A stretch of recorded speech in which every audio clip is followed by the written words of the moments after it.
Hello, everybody, and welcome to probably the most chaotic Technically Trek episode to date of the OG Technically Trek. I am your host, Dave Prime, and over there on my left, who knows what the heck she's doing, is my ditzy witch captain, Katie. How you doing, my dear? I'm here. That's that that I'm, that's a typical response that I use. of everything that's happened this last week and everything that happened right before the show, I'm actually surprised that I am here.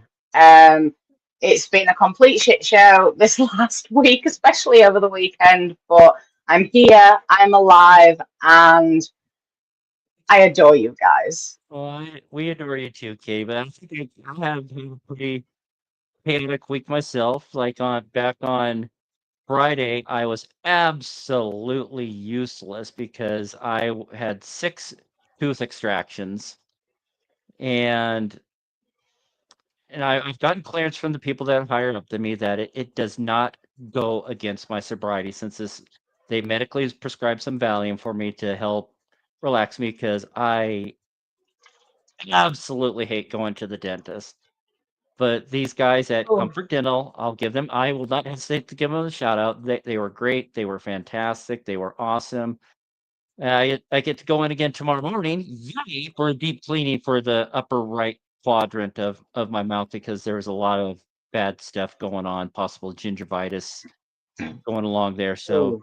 got to go in for that. Then I got to go to therapy tomorrow right after that. But after taking that Valium, I don't want to feel like that anymore. I felt so out of control. I just like say after being sober for over 450 days, say I don't want to feel like that anymore. And saying at all. And saying that the next time they need to do the pulling and things like that, I'm just going to grin and bear it. I mean, they still shoot the whatever the Novocaine or whatever to numb the pain and stuff. It's like I'm just going to bear with it because I do not want that in my life at all anymore. And I'm No. You are doing so well, and I cannot express this enough, Dave. Since I know that I'm not speaking out of turn because you have spoken about this openly.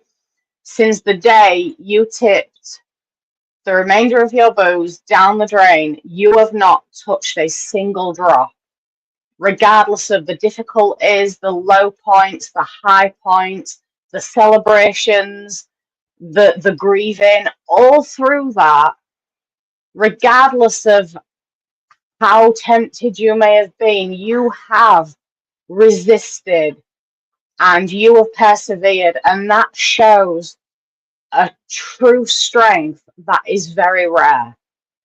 And with all the difficulties that I've been through, I've drawn strength from your journey, and I continue to do so. And you are my inspiration through all of my difficult times when I feel like I can't cope.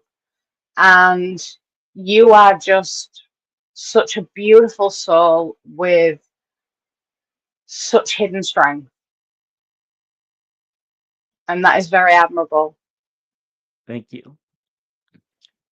I the crazy thing about all that people say that they draw strength from my journey. It's like can personally I don't really see it. I say I'm grateful that I'm projecting that, but I guess that kind of goes along with my sober journey. Is that if others can get that, great, awesome, wonderful. Um, You don't see it because you're the one that's on that journey, and you are focused on that journey. You are dedicated to that journey. So you possibly won't see what you're projecting outward, but mhm. we can all see it. We can all feel it. And I mean, I can't speak for anybody else, but I can certainly speak for myself. You are you are so strong, and even at your lowest points, you still come on here. You've done the show. You know, we still managed to have a laugh and a giggle, See, and you know, yeah, you're you still starting to suffer through glitch my out. cackle. Yeah, uh, actually, So funny, yeah, man. You're glitching out now. Are you doing okay, Katie? See, well, oh dear. Are you there? we're here, still here. Yes, we're still here, dear. Yeah, see, I don't know. See, I just got a new modem. It's like 7 feet away now. So I got a direct line of sight from my internet. So I was like, I don't know if it was you that was glitching out or me glitching out or StreamYard glitching out. But it just I'm compounds in. hardwired. Okay. Oh yeah, Mala says you're breaking up too. So it's not okay, it's not just me. It can't be me. I'm hardwired. I was hoping to get hardwired to the modem, but my laptop, as awesome as it is, doesn't have a network port on it. So I guess it's too skinny. So I was like on that. But Unless it's breaking up because of the energy I'm projecting at the minute, I will do my best to recenter myself. all right. Yeah, I just Ah, gotta be Benny. sure that. See, do I have? Thought I had a. Yeah, same. But 1, 2, 3. Okay. Yeah, so we got a lot of people backstage. I was like, okay, do I even have a template to bring all the people that are in there? So Tyson popped in backstage. So um I think I'm just gonna bring everybody on because as I shared with Travis earlier, as saying, and we need to bring all the others. Why is 1, 2, 3? Okay, so maybe my brain is just not braining just right. There we go. Hopefully, no back Katie tonight, Marla. Yeah, say hello. Yeah, I think I got some people still muted here unless they unmuted themselves. But hello, everybody. How you doing? Hello Good. How there. are you? Hello, hello, And hello. Katie, you were glitching out. So okay, it might be something going on there. Yeah, I got Shadow Zach backstage. So kudos for Zach Whoa, whoa, helping whoa. promote the channel. Oh, he's here. Woo-hoo. Real quick, Um. Dave, before you start anything and stuff like that, I got some random, well, not random, but I got some fun cultural facts that I want to throw out to everybody and stuff and everything else. And I think y'all gonna love Uh, this and stuff and everything. oh, please do because after that, I got a pretty freaky paranormal story to share about that happened just not even Okay, 2 hours ago. it's good. Okay, well, Scary, for scary. one thing, uh, yesterday, if anybody knows the show and everything else, it marked its, well, it debuted 46 years ago. It was called a little show called The Facts of Life. It Love it. marked this it came out in 1979. I was like, oh my god, I can't believe The Facts of Life and everything else. But it was a little show here in the US. It was called The Facts of Life. A lot of people liked it too. Also, too, there was a show that debuted in 1998. It debuted uh on a date yesterday. It was called That 70s Show. If anybody ever heard of That 70s Show, it marked this about Mm-hmm. 26 years or 20 or 28, 27 years that it's been on, that it debuted and stuff and everything else. It was a nice little show and all First and time I everything ever else. saw Ashton Kutcher was on that '70s show. Like a It's, lot, same oh, for a yes. lot of us. Mhm. Also, and here's another thing. Today marks, and most of us, this goes to generational things. Today marks the 86th anniversary of a little MGM, I believe it was MGM Studios, that came out back. It debuted a movie in 1939. It was a show, or it was a movie called The Wizard of Oz. Mhm. 86 Oh years yeah. ago, it debuted. I So, would I know was doing that that. if I only had a brain. Yeah. Shh. I wish I had a brain. Will you Yeah, see, give me Nope, your brain, Tyson? because we are all Star Trek You fans. can have it. It's sore. Don't poke it. We are all Star Trek fans. The Voyager space probe, Voyager 1 space probe that was launched by NASA in 1977. 77. Yes, it crossed on this date back on 2012. That craft crossed into interstellar space, into what they call the heliospheres. But Voyager 2 So it crossed it first. mm, Did pull we Yeah, it those complete you little then? cultural facts Voyager out. 2 went into interstellar space before Voyager 1. It went Yes. further. Voyager, if you imagine the ellipsis of the of our solar system, Voyager 2 went this way, where Voyager 1 hit Saturn and then went up that way. So Voyager 2 actually got into the heliosphere. heliosphere. It's not into the heliopause yet, but got into the heliosphere before before Voyager 1 did. And Voyager 2 launched first, which is weird. Voyager 2 launched first, and then like 2 weeks later, Voyager 1 launched. So, Yeah. Yeah, Voyager 2 launched August 20th, 1977. mm, all right. Well, before we put it- everybody to sleep, let's talk about Star Trek. there's two things we got to do first. Got to answer Mala's question about watching Oh, that movie to Pink Floyd's Dark Side of the Moon. That's interesting idea. I've never thought about doing that, but Which movie? Wizard of Oz, I'm guessing, since we were talking about Oh, Oz. sorry. Sorry. Just yeah, ignore me. Once again, ignore me. No, It's the well, moment. I like there's two things. Big shout out to our media partner Dubby, and say they make some awesome energy drinks. And say they got Grandpa's Denture water, they got a bunch of drinks for the game solo leveling. If you go to w.gg and use the code TEKTREK, TEKTREK, as long as it's not a bundle deal, because you're already getting a deal on that. But like if you want to get tumblers and one or two different flavors of your own choosing, use that code, you get 10% off your order. But one little itty bitty thing, say I'm starting to find love with the marketplace, on Facebook. They're saying I got this cool little Star Trek um, necklace for Okay. $5 today. Oh, that is adorable. Yeah, I saw that. It's like, oh my god, I must have it. you're gonna have a bunch of people walking up to you with a jeweler's loop to try to look at it. But yeah, it's Yeah. Yeah. But as you can see, apologies for the mess. The quote unquote I got stupid thing. mine too. I got mine too. There. Yeah. well, Oh Travis wait. and I are Right wearing on. ours. I don't know why he's got the retired admiral pin, but Because whatever. he's an admiral. He's got like about 20, 30 different pins or something like that. I've got the old school, the Monster Maroon. I'm a 25th. I'm a I'm 20, a 25th rebel. I don't admiral. have a communicator. Well, you can't see this on a white I shirt. have mine on. I'm just in the cult of Mary. I don't know. It's a new cult in the Star Trek universe.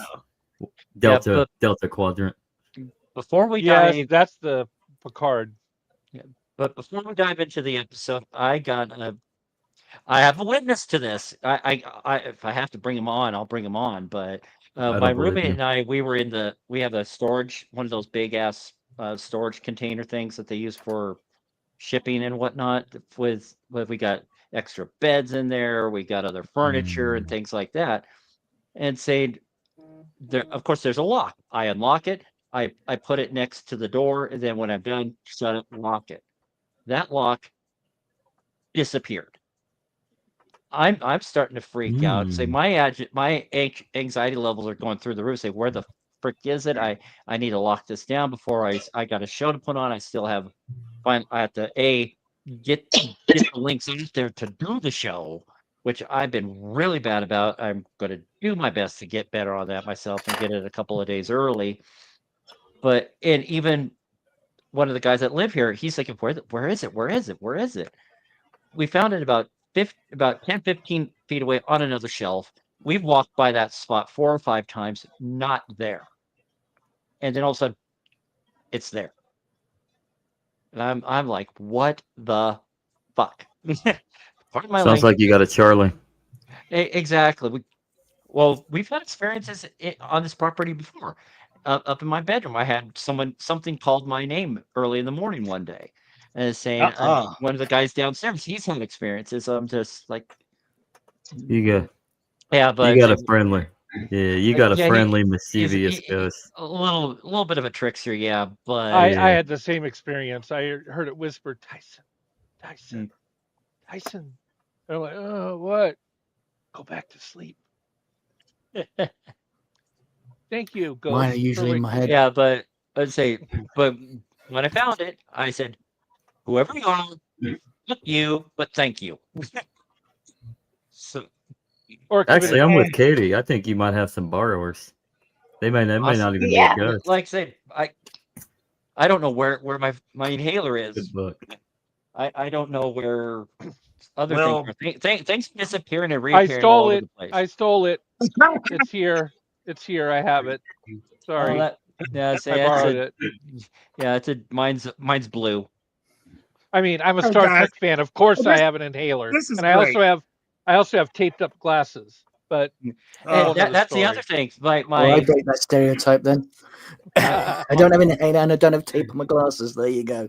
see, my But I am yeah, taking a lot of pain Nerd. meds at the moment, but there you go. yeah, see, and my podcast glasses are missing.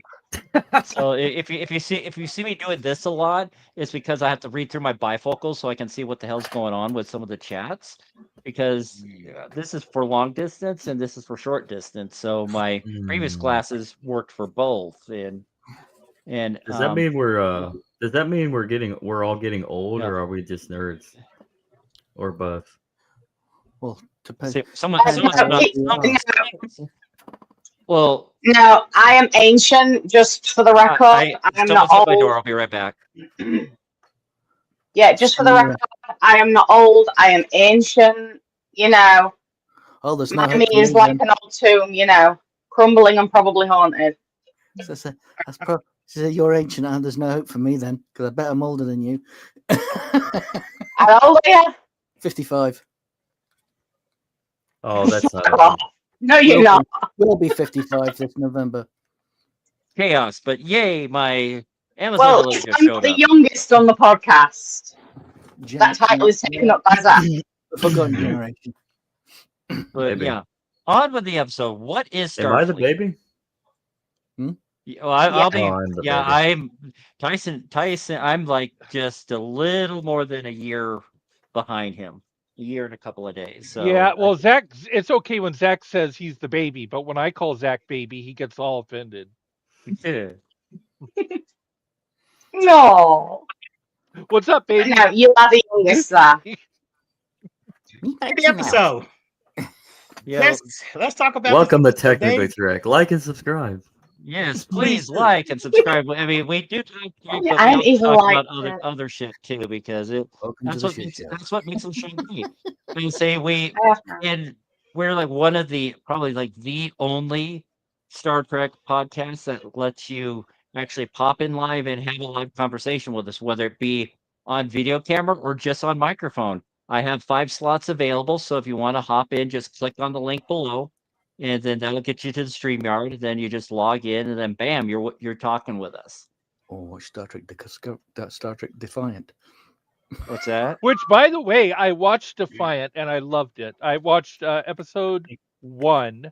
I loved it.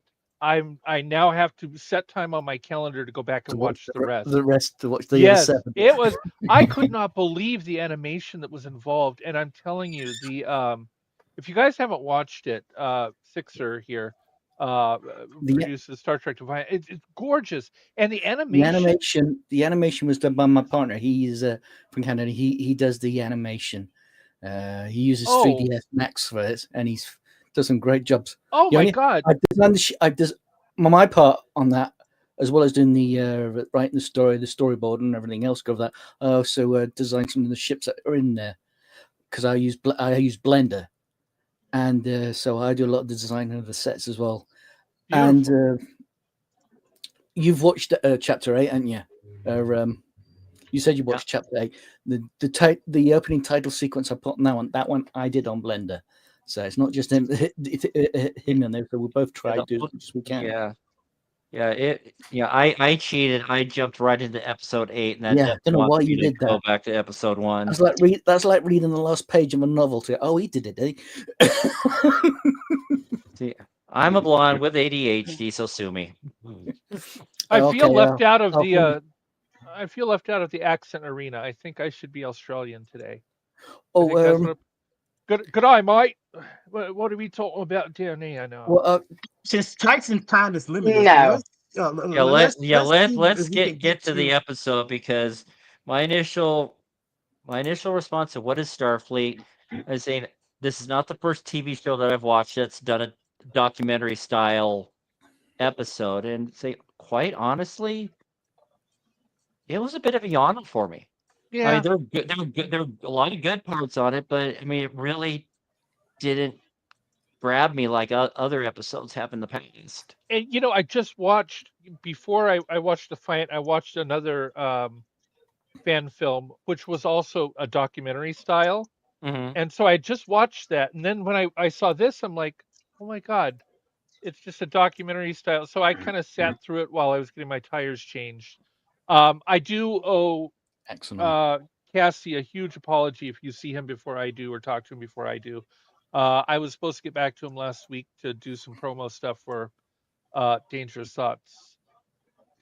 And I just had the world blow up in my face. My sister moved out, and with her husband and the kids.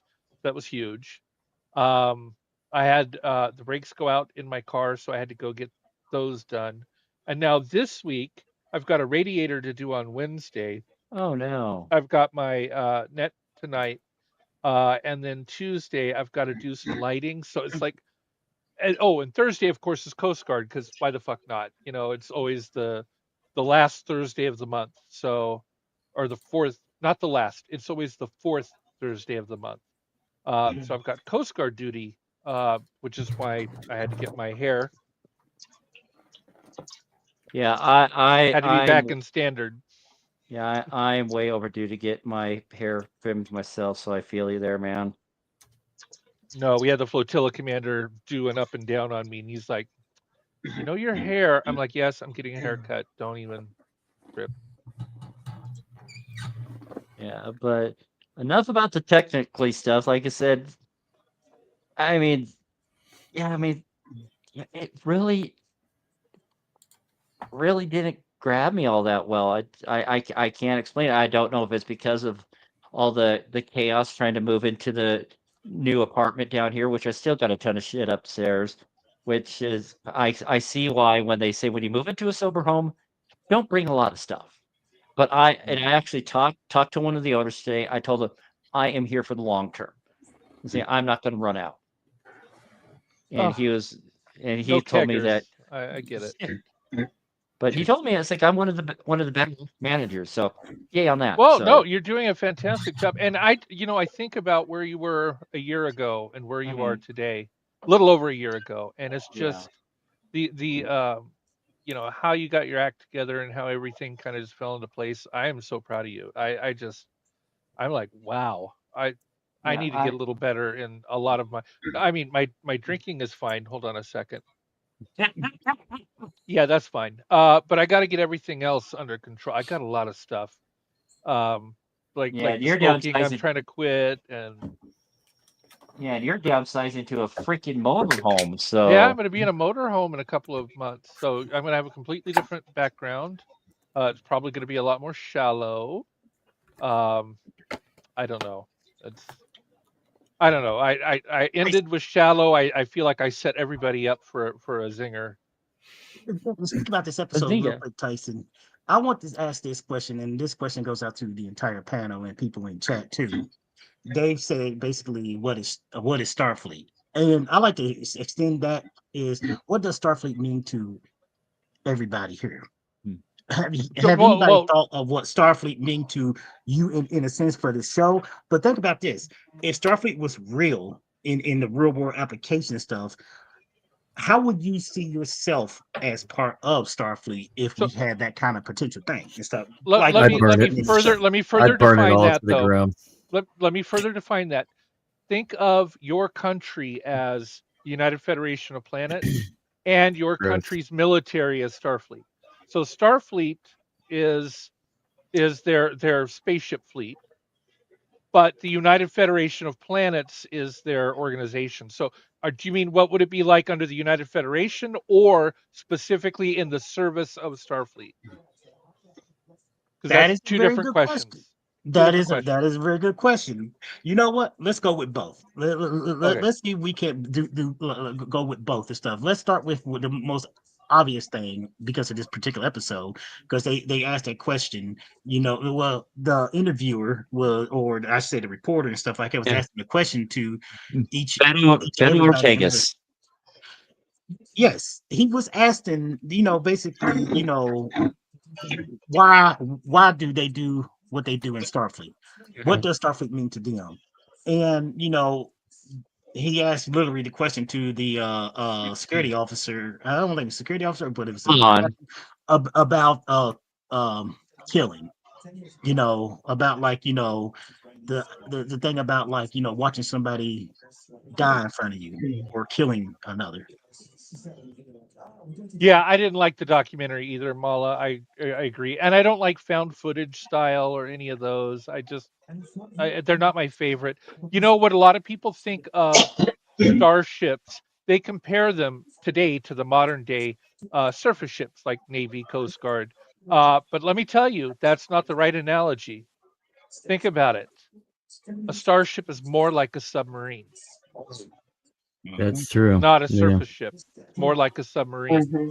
And I am an Mm. extremely claustrophobic person, and I know I couldn't serve on a submarine because they go under the water for months at a time, and if you're claustrophobic, that's not a thing for you. Yeah. Well, that's what a spacecraft is. It's like a submarine, not a surface ship. Yeah, and just kind of talking on that one little tidbit when they were showing all the specs on the size of the ship, the crew complement, it said the crew complement was 203, which was the exact number that was mentioned in the original Star Trek: The Cage when Pike was talking to the doctor saying, "I'm responsible for 203 souls." Saying so So is it that was 204, or is he responsible for his own soul? So it's well, I 203. was just like he says I'm responsible for 203 lives. I mean, I'm Maybe assuming he's assuming that. So 204. yeah, it That's said very crew typical. complement 203. So Yeah, but there's a positive there. I just want to just throw out now because I love it so much. The food cubes came back. That was a 60s staple saying, "Oh, look at the future. You got all the nutrients in a little itty bitty thing," protein which they kind resequences, of yeah. have Thank you. today. What's that, Who Sixer? wants a bite Protein of Play-Doh? resequences. Yeah. Sorry, go ahead. What was that? I missed that. I said, who wants a bite of Play-Doh? I don't know if they had Play-Doh where you are, but Well, I think we've all accidentally, as kids, taken a bite of Play-Doh thinking it was food for one of the others. accidentally, my mom had to take the fork away from me. I No, you don't eat it. Okay, I'm sorry. Why not, Mom? I'm sorry, Katie. I had to. Um, there was another thing that No, Marla, the case that I'm on about was the like original episode of TOS. with Jeffrey Um, Hunter. yeah, and it connects with the episode in season 2 of Discovery with the aliens with the big veiny heads. And or the menagerie. The mind. Yeah. But yeah, that's time of my life that I will not get back as an adult. Oh boy. I like You say that TOS. 200 was it 204? Yeah, 203. Yeah. 200. 200. I mean, wrong, but isn't the Strange New Worlds Enterprise bigger than the TOS? Enterprise. Only in the And that has Kelvin the same amount. universe. So wouldn't it Only have, in the Kelvin. wouldn't it be a bit more crew than 200? The Kelvin universe Enterprise is much bigger But than also, the. so it's a Strange New World one. It's also bigger. It's I the don't. comparison size. I've seen side by side, and the Strange New World Enterprise is much bigger than the TOS. But it's Enterprise. supposed to be Alpha Canon, isn't it? Yes, Strange it New is. Worlds is Canon. Alpha Canon, Retconic. so it ought to be. I think it's I'm honestly gonna have to look up. I think the reboot it's a little bit bigger, probably because they have the Well, yeah, I cells know split about back a little bit. the Kelvin universe. Yes, I know that's Yeah, bigger. yeah, than the that Kelvin, one. that way thing's I'm not talking about the huge. Kelvin universe. I'm talking about Strange New World Enterprise and the TOS Enterprise. Well, if they're keeping the canon, I mean, they obviously there's some artistic license in how the bridge is laid out and how everything is far more modern. But I would think the size and the specs and the amount of people ought to be right around the same if you're going to try to keep it canon. Other than a very updated, refreshed look. But I don't know. It's a good question. I think we'd have to look. Oh, here's Katie flagging in. What's up? What's up? You doing The Strange New ASL? Worlds Enterprise is the USS Enterprise NCC 1701 as seen in Star Trek Strange New Worlds, a modern, sleek, and larger version of the ship with superior speed and maneuverability, reflecting let me put my teeth in. Reflecting advancements in spacecraft design. In contrast, the TOS Enterprise is the original with the same registration, with a distinctive 60s aesthetic, featuring a smaller, more basic design with analog instruments and mechanical buttons. While the Strange New Worlds version keeps the same core design, it updates the scale, interior spaciousness, technology, and features to provide a more contemporary and visually advanced experience. So, yes. Yeah, I stand corrected. I got actual numbers. The Strange New Worlds Enterprise has an established length of 442 meters, whereas the original TOS Enterprise is accepted at 289. Oh So yeah, shit, it's that's a about lot bigger. about 1.5 times larger. Well, then I don't think they can call it canon. There was talk. There were You, Tyson. Thank you. Yeah, they can't call it canon yet. That ship is just so big. It's Can I just weigh in here just a little tiny bit? I have mentioned this before, and I always use this analogy. Everybody remembers, whether they've seen it or not, the Buffy the Vampire Slayer movie, and then there was that birthed the TV series of Buffy the Vampire Slayer. Because of what Buffy the Vampire Slayer set in stone, the TV series, the original movie was then declassified to beta canon, essentially, with a slight bit of alpha canon mixed in with it. And that basically is what Star Trek is doing. And by the time all this has been rewritten and it's been modernized, they are talking about declassifying TOS as a mixture of beta and alpha canon. I like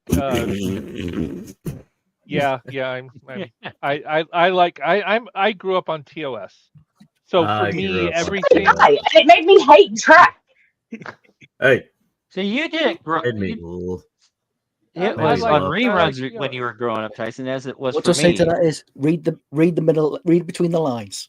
You don't like TOS? Lines, that's what I think. You didn't like TOS? Oh, I love TOS. I don't like the new Trek. Can't stand it. Okay. Cannot stand it. I hate it with a passion. I grew up with TOS and I hated Star Trek because of it. And if it wasn't for Star Trek First Contact, I would have always hated Trek. I mean, I like from TOS to Enterprise.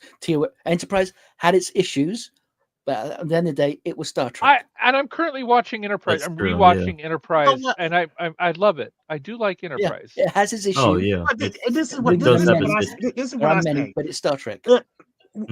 Gene Roddenberry and Rick Berman are the ones that were the well, after Gene Roddenberry, basically passed on, and his health was failing in TNG, and he Yep. passed it on to Rick Berman as the executive producer and stuff and everything else, all the way until the end of the Rick Berman era, the Gene Roddenberry and Rick Berman era. To me, in a sense, and I see a lot of people, and I have seen people online say this and stuff and everything else. It's like those are, to me, in a separate way, exist in their own separate universe. Anything afterwards, these new age, bringing in new stuff like that and everything else, you can't fit those into, the same length and breadth of the Star Trek universe that we grew up in and everything else, because it diminish and demolish anything that we have come to consider, what we say canon and stuff and everything else, or the storylines and stuff, because it just makes it, it makes the continuity, Here, all over the place. I mean, And the discontinuity is what drives it drives a lot of older generation Star Trek people nuts, because a lot of us don't understand, why did they make a Discovery TV series and a Strange New World series in this new modern age and stuff oh and well, think everything else, about yet Discovery, they but didn't. Discovery leaped to the 31st century. That's where Daniels from Enterprise was from the 31st century. But if you look I at think it was Daniels' from the 20 uniform, the I think no, Daniels was from the 31st. I 29th. just watched it. I just watched it. 31st. Did 31st. the Yep, 31st? 31st 31st. I century. thought the 31st Daniels century. Daniels from the 31st century, and so is Discovery, and their uniforms do not like. Match. I've never seen anybody in that piping thing he was And wearing. you know what? I really appreciate the TOS uniforms. The uniform we see in like Strange New Worlds and Discovery are so advanced, more so than the ones that we see. It's like we watched this in the 90s. We seen in Deep Space Nine, obviously the trials and tribulations, and then we seen in Mirror Mirror Duckley. Darkling. Yeah. We seen them wear those uniforms, and it looks so good, even up to date, My even favorite in is the still the screen stuff like Monster Maroons, though. They are my that. favorite. And you know why, though? I am I love the really in the muscle man. Coast Guard. I really look at military uniforms, and I'm telling you, they look like Marine uniforms, right? Beautiful. With the I mean, pinstripe down the side, the Exactly. Monster Maroons look like a military uniform, and they're beautiful. I love them. this My is why And favorite. this is why so many of these fan films always go back to that aesthetics, because the because of what's happening right now with current shows, people are really fed up and thought, okay, let's do this, so to preserve what there is. I mean, let everyone, your own type of canon. You know what I mean? Try and keep it as fresh as possible. What's up? Yeah, Stuff. Katie made I a mean, that's why comment. I did Defiant. This is why I did Defiant, because I'm fed up of what's happening with New Trek and what's happening to it. I thought, okay, let's and, do, and, let's do this. and you know what? Real quick before we got to get back on this particular episode and stuff, because Tyson has to go here. You know, I don't like prequels. I you Me know neither. I accepted Enterprise because that was the first time we seen them. They experimented with a show like And they Enterprise. explain a lot of things like the Klingons with and without ridges. I feel like, they got into that. I like that. Exactly. Yeah, They Yes, yeah. got I into the Explain the genetic They did a Klingons. lot of good. modifications. We know where Explain the Khan came Klingons. from. And they did a lot of good explanation and Uh, stuff and everything. But the prequels, it tends to, just like we seen in like, okay, Star Trek right. Picard. They did not go back in the past. They continue on, and then we seen, season 3 of Star Trek Picard, because we all love Star Trek Best one. Picard. Best one. That they're handing over the whole thing to a new generation of people. You know, I agree, Rose. agree, Rose. And Mala Star agrees as Trek. well. Will there be another legacy Star Trek with Seven of Nine No, and they did. Picard's They kids? did. They did Academy instead. Okay. Yeah, but they're still pushing. The actors are still pushing for a legacy series, because Yeah, I think that's a home run for Paramount. But but they're not one going of to. the new executives for like original streaming I read is a Star Trek fan. So fingers crossed we get Fingers crossed. Legacy. Well, you know But- what? If that's it, Dave, about that, I know we gotta get back to this particular subject and stuff, but like, I just hope that they do not make any mistakes as they have, they have left a bad taste in a lot of us OG Star Trek mouth and stuff and Big everything. bad Because taste. right now, Massive. if they're gonna Yeah. do anything for the future, stuff like that, they're take notes, and hear your fans and understand, no more prequels. Stop with anything with the prequels, and anything should go forward in a sense past what we know of as the Gene Roddenberry, Rick Berman's universe and stuff and everything else. And this whole JJ Abrams, I can't stand those movies. Personally, I just can't stand any of those movies and stuff and everything else because he went out and everything else. That Enterprise, I'm glad they call it the Kelvin timeline. Nice and all and everything else, but to me, it did not feel like Star I Trek. think that was a wasted I grew up with opportunity. and stuff. I think that was a wasted opportunity there. They It had was some a great big actors. waste of opportunity. They had some great actors there for that. It was just the script was shit, and the sets were shit. I understand they try to bring in new generations, Yeah. and appeal to the new generation and stuff like that. But in doing so, they are basically kicking us older generation of people out, and we're just leaving a bad taste. It's leaving a bad taste in our mouth. But anyway, this particular episode, what Starfleet means, just to put one little caveat in there, it's a Discovery went to the 32nd century, so 100 years after Daniels. I thought so. It was about 100 Daniels years. was older, wasn't he? In this, Yeah, because He's older. Daniels was from pre-burn, saying Discovery's post-burn. It burns. It burns. You see, everybody is complaining, and this is why I put this comment on. Everybody is complaining about all the tech updates and everything, but it's because of the legend Gene Roddenberry birthed why all this new tech has to be updated from what we saw in TOS, because we already have half of that tech now. Yes. And it just wouldn't be plausible and realistic to Well, the go down microprocessor that route. it means the ship doesn't have to be that big to house all that technology. If that advanced, you wouldn't need a ship that size to house that sort of technology. It was supposed to be advanced. It's like, remember, it's like the mobile phone. How did they start off? Big fucking bricks until they're now this big. Yeah. Yeah, but if you think about it, why did cell phones were huge, they went tiny, and now they've got big again. But the problem is now with the Strange New World ship, it's got bigger. Yeah, folks, Yeah. you're right. Phones started off big and they got small, they got big again. Yeah. We'll see, but I'd have to mostly Alpha, agree it with says right Smallest there. comment. To say I do enjoy Strange New Worlds. I did not enjoy this episode too much. Maybe if I gave it a second or third watch, I can appreciate it more.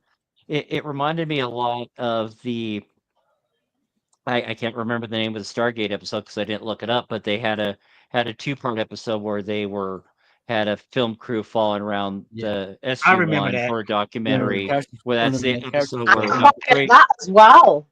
yeah, that's the The episode where doctor was Dr. killed in that Fraser one. died. Yeah, Fraser was died. Yeah. Strange But- stuff blast. But there's a lot of Excuse similarities me. on the bridge where Pike or someone just shoved the camera, say turn that thing off, and just kind of shoved it away. That totally reminded me of a scene in that Stargate episode too. So it kind of jumped sci-fi franchises for the Technically Trek today briefly there. But I mean it had some good points. There was the scene where Uhura was printing Xylo eggs on that glass canvas. Is saying, they might have been Xylo eggs. I don't think they said per se, but if you remember the Bionar episode of Next Generation, that Data was that was the first time we saw Data paint. He was painting those Xylo eggs. So I was like, and there's a nice I little remember that. continuity connection there, which I thought was great. So that was one of the high points of the episode. I mean that like I said, I didn't take any notes because today has just been all over the place. The alien that the Enterprise was tasked to follow, and then Uhura of all people is able to make contact with it, say, which I thought was that that was cool.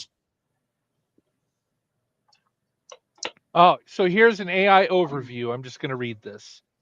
There Okay. is no mention of the burn in Enterprise because Daniel's future in the 31st century was a possible timeline, not a definitive one, which was then Ah, altered by time travel itself, the events Mhm. of the temporal Cold War, and ultimately the later catastrophe of the burn. The temporal Cold War's conclusion, which Daniel believed he achieved, was only brief, with subsequent events creating the conditions for a total ban on time travel and leading to the burn occurring in the year 3069, more than a century after Daniel's era. Mhm. There it is. There it Well, is. that's what AI says. Now, Yeah. this is Well, Star Trek, so we're going to use AI. That's why you don't screw with time, love. yeah, Yeah. no time to argue about time. We don't have the time. you said Exactly. your time and your time is limited. Let's talk about really what Starfleet mean. All Say, right, so I'm going to give two, and then I do have to drop from my net. For those who don't know, I'm a ham radio operator, and I've got the net tonight, so I've got to get that done. Um, so I'm gonna do both Starfleet and United Federation of Planets. The Federation of Planets, or the Federation as it's called, I think is a really optimistic utopian versus dystopian view of what things could be. And even in that utopian view, there are still external forces, almost like we see in the world today. When we look at Ukraine and Russia, or when we look at Gaza and Israel, or other places. There are several in Africa where there's issues going on, particularly South Africa, um, where Algeria. we can see these issues. And I just think in Roddenberry's, it's not that we fixed it. Maybe we fixed it on our own planet, maybe even within a federation. But external to that, if you think of the universe as the world, then you got the Klingons, Romulans, Dominion. So these things are still happening, just on a much larger scale. We've got our shit together, but the universe is still like Earth is today. So it's utopian to a point, but then there's these external factors. As far as Starfleet goes, which they always say they're non-military, yet they have military ranks and they follow military protocols and they have weapons and military training. So whether or not you think they're military or not, I'm going to say they are. They're just not military in the way we might recognize it today. Again, 20 years in the Coast Guard, I'm really, you know, proud of that. Um, I think they are a type of military organization. I think Starfleet represents the best of what a military could be. Like, not one that is offensive or preemptive, but more reactionary, more diplomacy driven, which I really like. All right, I do have to go, guys. Have a great rest of your show. you Love you, too. Good night. darling. See you later. Alrighty, bye. All right. Don't think I'll be not far behind him as well, but I'm all right for the moment. Yeah, yeah, but say Rose brought up a good question. Yeah, we are going to, and Katie kind of answered already, but yeah, we will be going back to episodes that both Katie and I sat down earlier this year. Say, what is a good episode? This one, this one, this one. Okay, we got like 50 plus episodes on the list, so there is a lot to Mhm. talk about. And yes, we're going to start doing the like character breakdowns. I think one of the first that we're going to do is one that we're going to do before Strange New Worlds began, because for whatever reason, ADD brain thought that there was another week to go before new episodes. So we're going to talk about Tom and Balana, kind of a mixing, because they had both very similar journeys during their time on Mhm. Voyager. See, both outcasts, both misfits, both issues with authority, things like that. So, and since they became a couple towards the later seasons, I think that's going to be a good discussion to talk about. Then we'll start going to Yes. do episodes again. But I would What? actually like next to hear from Sixer about what Starfleet means to him. Yes. Interesting. What Yeah. Starlight means to me? Well, Especially since you're doing a well, Starfleet pretty TV, much you know, TOS. Really, series. that's how I like it to be. You know, like I said, but we have our issues. It's not perfect, but it's better than what it used to be. I mean, I think about to say about getting his shit. He's saying you said earlier about getting his shit together. That's perfect example of that is Star Trek Enterprise.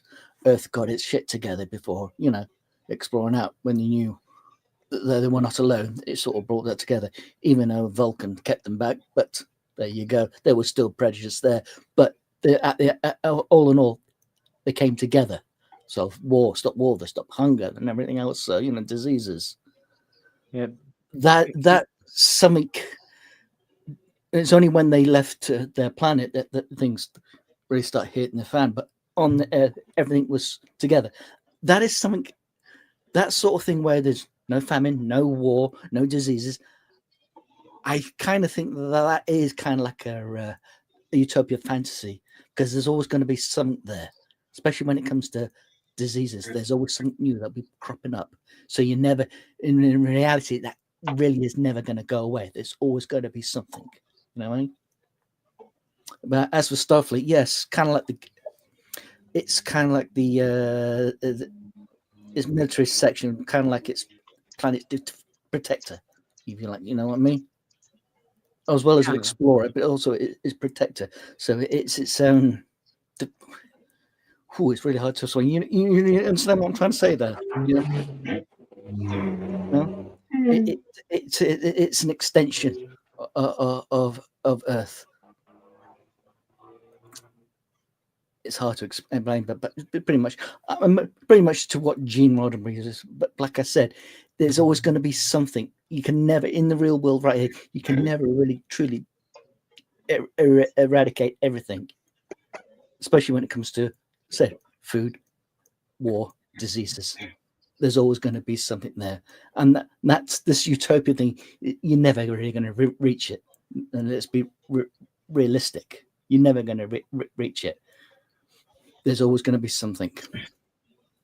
I know it's a bit of a downer, but there you go. No, yeah, I totally hear where Yeah. you're coming from, Sixer, because yeah, kind of with because the Vulcans. I mean, they feel that humans are ready, but they're not ready, and they're just like, we want to go, we want to go, I want to go Yeah, right now, I want to go swim. they're like a FU, 2-year-old saying, FU "I says want to everything. go, I want to go there, I want to go there." Yeah, So, but they're saying, no, hold on, just yeah, relax, take it easy. They're saying, me saying that says something, but just like we don't think you're quite ready. It's like they're just screw you, we're going to go anyway. And then the Zindi War well, and all that stuff. So they there just was showed one. that. Mm, there was one episode that kind of explained that why the Vulcans were like that. It was before the embassy bombing episode, and and Sowell was trying to explain to the admiral, why the Vulcans act the way they are. How confusing. One minute they can have the logic of a Vulcan, the next they confound us but active instincts of a Klingon. We can't just figure out. It says there is one race that used to be like you. You can't rule by the end. It was the Vulcans. So I think that what they wanted, they don't want the humans to act like they. But I think more jealousy because they managed to get their shit together. Was it thousands, 2 centuries before the Vulcans did? Mhm. So they seem to think, well, hang about before they found logic. before they found logic. They took it a bit longer. So they're probably thinking they need to have the same thing. They need to, like you said, need to pump the brakes. Let's a bit Absolutely. more. But we humans, we're never logical. There's nothing logical about us. We want to do, we do it. Yeah, it's very just like the ADD mind, just like he is like, oh, Yeah, screw it. yeah, Go run up yeah. and there's well, talks amongst yourselves. I'm going to try and see if I can find something because You know, in this it's particular with Spock episode, and Kirk. in this particular episode, there was in the beginning they was interviewing him. Spock, they did an interview with Spock, and he mentioned that he had a friend, I believe named Savak, And he said when he was young, Savak family told him he can no longer be friends with him anymore because he was half human. And you look at that, and this is I look at this too in the sense, in Star Trek, they don't shy away from controversy in a sense, like half human, half Klingon, half Vulcan, and stuff like that. There are there are still human, like just going out for a limb. There are species that we can interact and we mate with if in real life. Like we said, we got we have this whole thing about that stuff. How would people take it and feel that a human hybrid with another species and stuff and everything else? The Vulcans are very logical and very thinking when it comes to you know I hate to put it, but you know letting blood mix and stuff and everything else, because for them they seem to have the notion of they it, the purification of one, it means to be fully Vulcan. To dilute their bloodstream and stuff, or their their race and stuff, by letting inferior species that does not embrace logic and stuff. So that was a very interesting thing with Spock. In this particular episode, he said that he was no that he realized he was half human, and in Star Trek you notice that half human, half Vulcans, in a sense, always can kind of have it harder, especially with the Vulcans. We've seen it. Spock's I father. hate to use the Star Trek 2009 movie where he was standing in front of the Vulcan senior council and stuff and everything else, and they basically chastised him for being human and stuff like that. But they said he had all kinds of flaws. He had good credentials and stuff, but he had flaws and everything else. The only the thing about, I look at this and I see that, like, since Belana Torres, she mentioned on when she was on a colony, the homeworld, the relationship between the homeworld and the Federation wasn't too cordial and stuff, and then she got she got harassed for being half Klingon, half human. Uh, but just a little bit of that stuff and everything. You start thinking too, about here on Earth in real world and stuff like that, because there are those people who we are all human, but we don't look alike. Our skin colors are different. There are a lot of people who say, black and white should never mix. You should never mix, or people of different faith should never mix and stuff and everything else. You start looking at that. And it was a pretty little interesting notion and stuff. And then I started, expanding. I started thinking to myself, you know, would human beings be willing to race mix, literally interspecies mix with another, if we could, in the real world application and stuff and everything else? And I started thinking, you know, how many humans will volunteer, not volunteer, but like say, oh, I wouldn't mind having a half, uh, oh shoot, what are the little gray human beings and stuff like that, or Zeta Reticuli or something? It's just one of those things that I thought was very interesting. How Spock talked about in his little interview thing. But that's just one little thing that I'd like to mention that was a part of this episode. And I'm glad No, I'm glad. I'm glad you brought that stuff up. We're going to freaking lot that for the end of the episode, because say that kind of like touches base on what the next episode's going to be. So yeah, it's great discussion. But what do you got, Katie? Well, I'm actually glad that Travis brought that up for a very different reason, because how can such a logical race be so how can such a logical race be so illogical then to go against their own ideology? You have to ask the Vulcan that. I mean, that's something that you have to ask. Infinite diversity in infinite combinations. The entire meaning of that is all different elements combining together in harmony, and yet when that happens within their own culture, they don't like it. And Spock is a perfect example of infinite diversity and infinite combinations. he is an entity of combined elements from two very large cultures, and they did not like that, which is going against their own ideology, which to me is very illogical. Well, think about what Spock's father. What did he say when his son was introduced to him after his birth? So human. Yeah, Yep. Even though he yeah. had perfectly pointed ears, he looked human to him. Yeah, He looked very so human. human. Yeah, Yeah. yeah. Even his father was He disappointed. was Hang on, disappointed. kid. He was You married a disappointed. human. What do you think was going to bloody happen?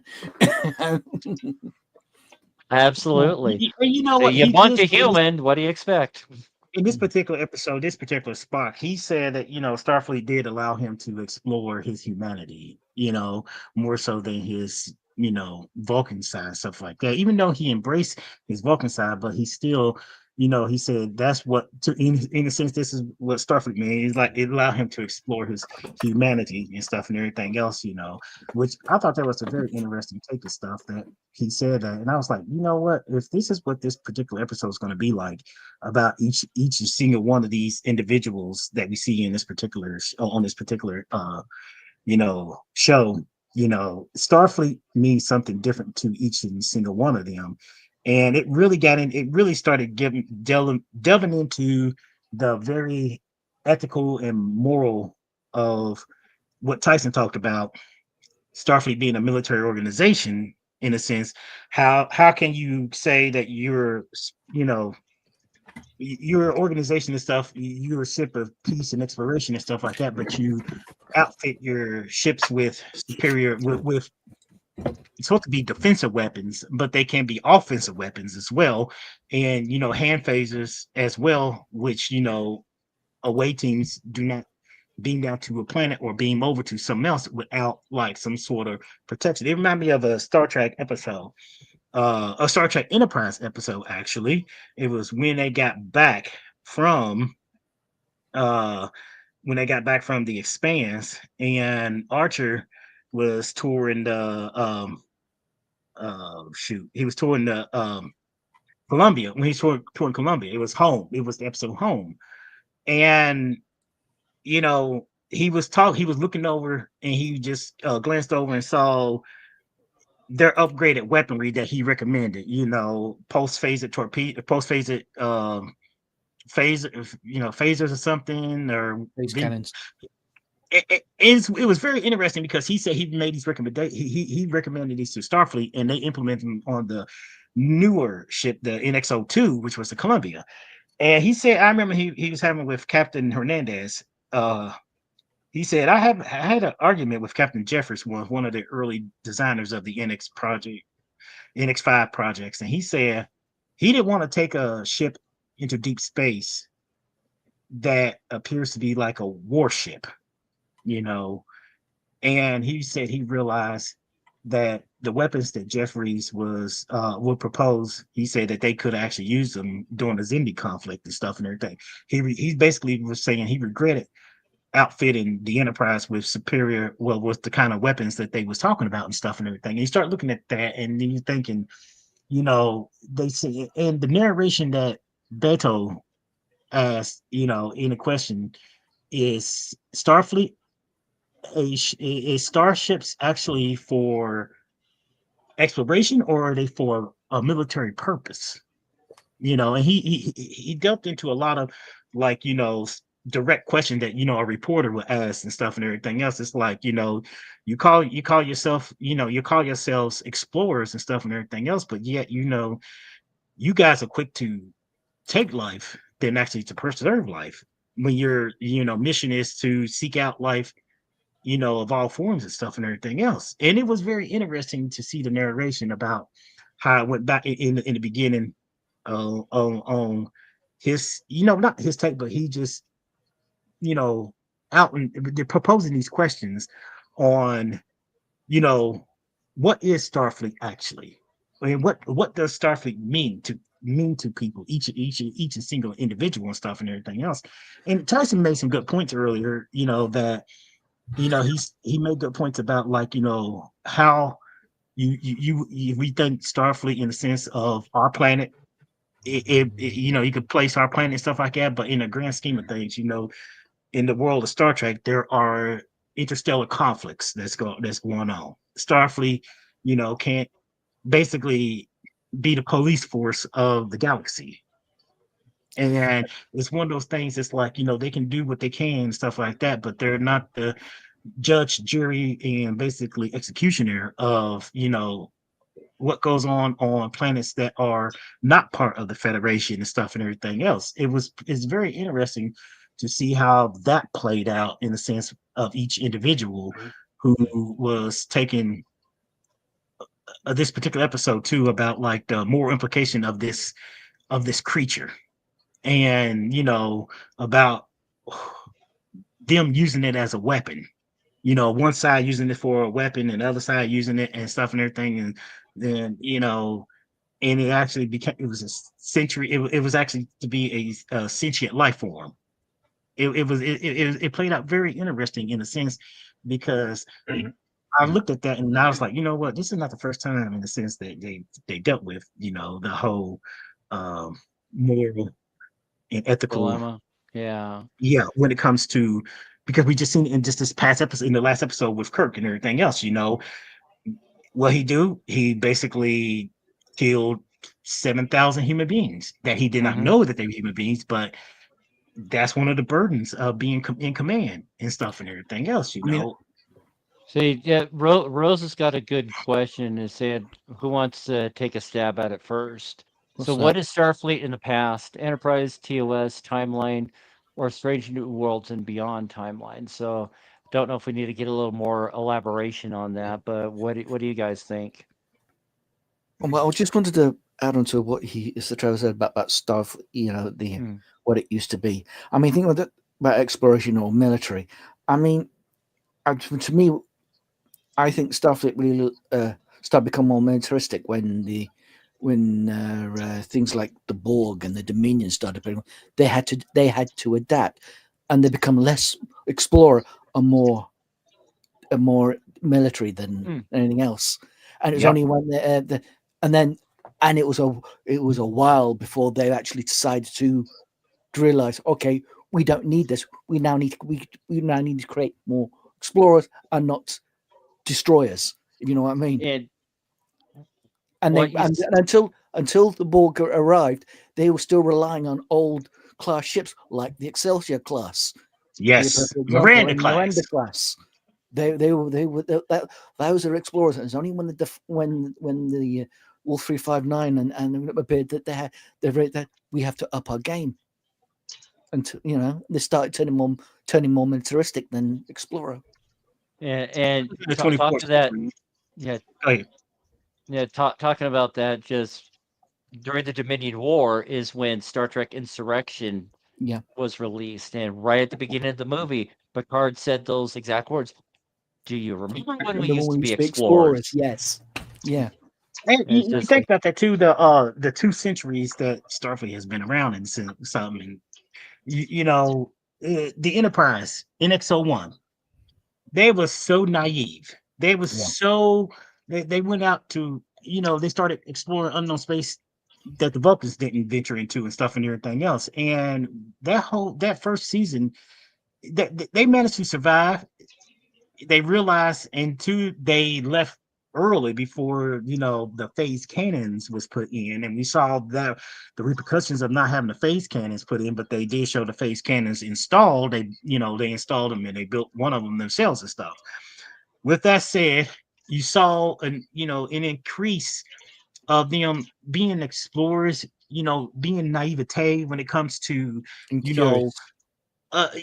the whole thing and stuff like that, because it was the very beginning and stuff and everything. And y'all talk about the Vulcans was basically just saying, look, you guys are going into a galaxy, a war, a universe, stuff like that. That is, yes, that is unfamiliar and stuff and everything else. I mean, We've been doing this for centuries, versus you guys are trying. Y'all in less than 1 century, as you said, Stixer. Humans have eliminated poverty, disease, war in just less than 100 years. the fact that humans in Star Trek accomplished that in such a short time, it took almost 3 generations and stuff. It showed that that humans can do things when you set your mind to it. But that was on your own planet. Getting into the universe and stuff like that, it's a whole totally different ballgame. And watching how they wrote Enterprise in a sense, showing how these humans interact with alien species, new alien species to encounter stuff like that. It was literally a learning trip. It's only when the Zindi happened, when the Zindi attack took place, and then you saw a difference in Archer and Trips, or Commander Tucker, I should say, and a lot of them too. They changed.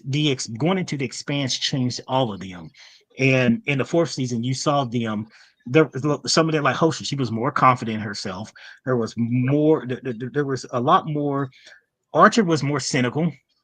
So was Commander Tucker. He was more cynical and stuff and everything. They grew up really fast. They got basically what did Picard say in was that Q in when he introduced him to the board? Kicking our complacency. Exactly. And 7 million people died on the planet, and and then Tucker's sister died. You start looking at that and everything else and stuff. That was in the 22nd century or 21st century, 22nd century. That happened in like the 22nd century, because the TOS era and stuff like that happened in the 23rd century. Yeah. And you start seeing, the evolution of how we see Starfleet went from type of explorer. Then there was the Romulan War, the Earth and Romulan War, which the humans beat the Romulans in it. They kicked them back to and created the neutral zone. And then you saw exploration of them building ships like the Constitution class and stuff and everything. And there's about several of them that they built. And was that they had that 5-year mission to explore strange new worlds and stuff and everything else. And James Kirk and everything else. Then we saw this expansion where after the Klingons, fast forwarded to Star Trek 6, when basically the Klingons was asking for a peace treaty between them and the Federation and stuff and everything. You start seeing the Kittimer Accords and stuff. And then after that, you saw it most likely increase in exploration and stuff and everything else. You just saw a long expansion of exploration and stuff, because the Romulans, for a good long while, stayed back in their neutral zone. They didn't test Starfleet or anything. There was, I guess, a minor skirmishes and stuff like that, but it wasn't a really big thing until we saw in the neutral zone, in the TNG episode, The Neutral Zone, when they came roaring back and you saw that big ass warbird, the Romulan warbird. And then, as y'all basically put it, when Starfleet was introduced to the board, Commander Shelby came aboard, and basically, I believe she was probably part of what they call, a new generation of ships that we've seen from what's that Star Trek First Contact, all the Star Trek, all the ships that we saw that was developed, Saber class, the Defiant class, the Kira, the Streamrunner, there was some other stuff, and Sovereign. the Sovereign class and stuff. We saw a new expansion, including one of my favorite 2 ships that in Voyager, the Prometheus, the NXO, the experimental class Prometheus. I love that ship. You saw them moving into an era because combat. As y'all said, the Dominion came about. Starfleet started, building more shit, because when they encountered Dominion, they realized there's a species on the other side that's from the other side of the galaxy that could easily penetrate their shields, their weapons penetrate their shields with ease. Look what they did to the USS Challenger, a Galaxy class suicide rounds. Kamikaze. Yeah, That's the Odyssey. The Odyssey. That it was was the the Odyssey. Odyssey, was it? Sorry, yeah. Yes, they destroyed the Odyssey, and we saw the expansion and stuff like that and everything. So there's been a period where there's been exploration of building ships for exploration, and then you saw the contraction back to where they, for military reasons, they militarized their ships and stuff, and they started expanding stuff. Like y'all pointed out that Picard said, when was the last time we actually did some exploring and stuff and everything else, I, and that's the era after the Dominion War is, you would think too, it saw an expansion of exploration because they started building some new types of ship. And then in the Picard sector, I know one name, but they developed new starships out of the Borg technology, that Q and stuff. And The then artifact. we got to see the Enterprise, what's that, F? Yes. For a brief time, the Enterprise F was a beautiful ship, but it was in retirement and stuff. I'm like, well, that's why. it's sad. I mean, this is when the new. This is where they missed a beat there. Well, why they should do legacy, because now they've left it open to go back to exploration with the Enterprise G, and she is not a warship. She's not. No. She is a purely an explorational vessel, and they really should do legacy because now they can show Starfleet going back into exploration and not into war. If you're listening, Yeah. Paramount Plus, please, please, please, greenlight Legacy or call it something Well, Yeah, else. but I mean, but please bring, do not bring. get me started on the Enterprise G. The Neo Constitution. It'll I, always be the I like Titan it. for me. I I'm like it. sorry, but nah. I like it. the one thing the thing Nah. about that is, to me, it's like your hero ship that we seen in Picard, to me, should have been called after they renamed it. Instead of they should have called it the USS Picard. To me, they should have been called the Picard. Yeah. And to honor and stuff like that and everything, it's like, you know what? Let's not just have this thing with saying, we got to keep the Enterprise name going on. They could have done that in a different, in a way, like they did. Like we didn't see the E. There, whatever happened to the E, we know the E. Something And it happened to was, the E because and it because was, of it Worf. wasn't, but it wasn't his fault. Poor, And poor that's Worf. what he Poor said. Worf. That's what he said. But then you got the F. Then after the E, you got the F. The F existed without us really knowing that existed, and they took it out of retirement. And it's like, okay, or they decommissioned it and stuff and everything else. It's like, you give us a nice looking ship that like that and everything else, and it was big and gorgeous, I and still, then you change another ship to its name. I still think I they should have. was I still think you should have gone with all good things. Going to turn the Galaxy into Galaxy X. Dreadnought class. Yeah, the Galaxy X. Yeah. but when it comes to what Starfleet, in a sense, from what they say and stuff, and you look at for as an individual, Tyson, and you said stuff like that. From what I see, Starfleet is in a sense, a paramilitary organization, but their main goal is to explore. Their fundamental Should be doing that. doctrine and stuff and everything is to fundamental explore the unknown, is to go beyond the boundaries of explore space, to seek out exactly what it says, to seek out new life and new civilizations and stuff and everything else. Yes, you may be armed, you may have superior weapons compared to other species they encounter, but it's not for you know the killing of people and stuff and everything, and the killing of different species and stuff, because other species that they encounter are very hostile, and you got to make sure that you can defend yourself in deep space. Let's give an example. Let me give an example, because I know a lot of us are fans of it. Voyager, when Voyager got sucked into or thrown into the Delta Quadrant, all the way over to the other side of the galaxy, you know, New she, aliens. she was considered an exploratory vessel. Yeah. So Mhm. and this vessel was equipped with the equipped to handle going into deep space, but not on the other side of the galaxy. So they had to adapt to be on the other side of the galaxy and stuff and everything else. Voyager had some good weapons, but we saw Voyager outgunned many times. Even though Voyager had superior weapons, the Kazon had bigger ships. They had more ships. A lot of the Kazon They had the attacked, numbers. Voyager and stuff and everything else. They had, even though Voyager had superior speed and superior technology and everything else and stuff, their numbers were, it was only one ship versus unknown many kind of other ships and stuff like that. Like they was crossing into other people's territories that was far powerful than them, and some were benign. Some was just, okay, we're not a hostile species and stuff. You prove that you're not a hostile species, we allow you to cross through our territory and stuff. Can they made friends along. They made a lot of friends on the way. They made a lot of enemies as well and stuff and everything. They gather new technology. They gather, all kinds of not just technology, but like both an offensive and defensive technological achievement that they brought back for Starfleet and everything else.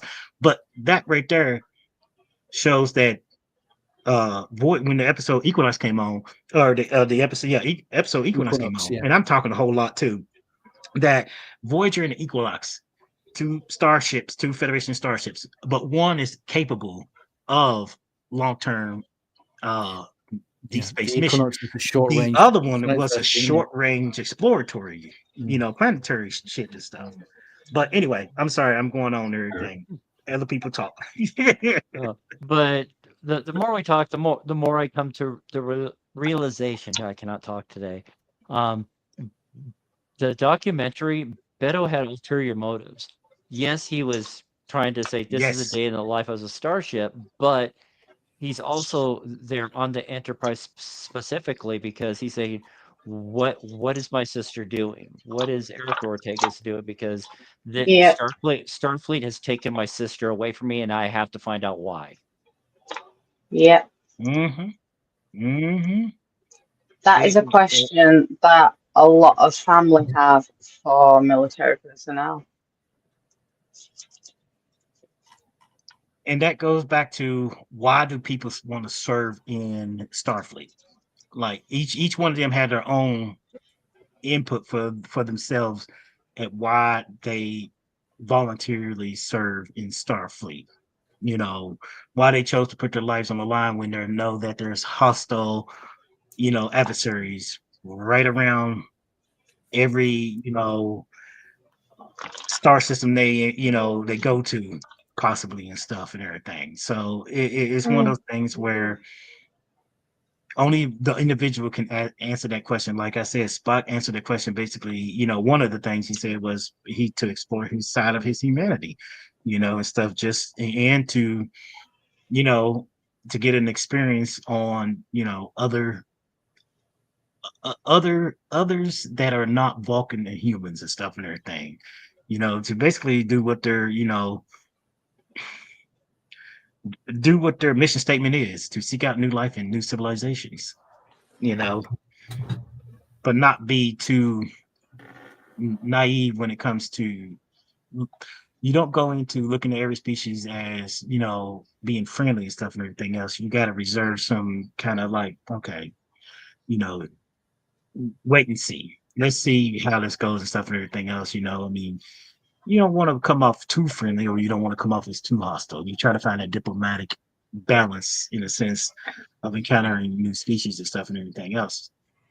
I mean, like when the question was posed, when Beto asked Lanai about the Gorn, Mm-hmm. that was a really good answer that she asked and stuff and everything else. It's like, what do you do? And she basically said, I would run away, given the knowledge that they know about the Gorn. It's not worth fighting or trying to get yourself killed or anything and stuff and everything. Sometimes it's easier to run away. Right, guys. Hey, I'm sorry. I'm gonna have to. know when to pick your fights. Yeah. Kenny Rogers know when to hold them, know when to fold them, know when to walk away, and know when to run. Yeah, I'm that going to is very true. And this episode asked a lot of questions, answered hardly any. and elicited a lot of thinking. I've always questioned Starfleet. I've always questioned the Federation. And one thing that I loved about this episode, I mean, I really did like this episode because it showed a different side to things. It showed it from a literal outside point of view. And we can easily say, watching it, that, you know, it's always watched from an outside point of view, but really it isn't. We're experiencing each episode, regardless of what series it is, through the eyes of the crew. Whereas this episode, we were seeing it through the eyes of someone who wasn't an officer, someone who wasn't a member of the crew. And it allowed me to take more of a step back to look at the bigger picture of Starfleet. And it solidified what I already thought, and that is Starfleet and the Federation are an idealized philosophy, and nobody takes a blind bit of notice of anything half of the time. You know, when it suits them, they will play fast and loose with the rules. They will stretch right to the edges of the laws they're meant to uphold, and sometimes they will cross the line because they would rather do what is morally right than follow certain rules. And I completely agree with that. No, I agree with Rose's comment saying, "See, they're out to explore strange worlds, not to get into battles or conflicts." But that there are times though that the crew's going to Well, find a yeah. less than friendly species that they get defensive. So that's why the And Enterprise this has is why, those. And I think Laan said it. The weapons are for defensive purposes only, not offensive. well, yeah, But but they you know, are if you're powerful. going out into the depths of space, you need to be prepared for as many eventualities as possible. And unfortunately, even in an era of supposed peace, there will always be conflict. Like what Deanna said to Zephram Cochrane, poverty, disease, war, they'll all be gone within the next 50 years. Yes, Sorry. maybe on Earth itself, but out there's still a lot of poverty, disease, and war. Illness in general has not been eradicated. You know, there are still illnesses. I mean, we've seen it a few times, you know, with Umbenga's daughter. And, you know, even science vessels would be armed. Exactly. I've But we only also saw offered. that with Picard, Right. well, it was eventually, you know, what was he said that he had? Irumodic syndrome. Mhm. You know, there are still some illnesses and ailments that are still uncurable, but it's a nice, you know, it's a nice thought. And Right, guys, I but really have to go now, guys, because it's getting late and I'm trying. I need to try and get some sleep. I said my pain meds are kicking in. Okay. So, Okay. yeah. Well, It was Thanks good for to having talk me to you. on. You talk to me. Take care. Yep. yeah, if you Subscribe want to to, K70 and watch Star Trek Defiant. throw the link, I'll get it on there for you. I'll try get if I get a chance, I'll do that. But again, thank you for having me on, and I hope to hopefully try and catch you another time. So have a great day, All right, everyone. stay And night safe. and Until sweet next dreams, week. darling. So Thank you. Bye bye. take care, man.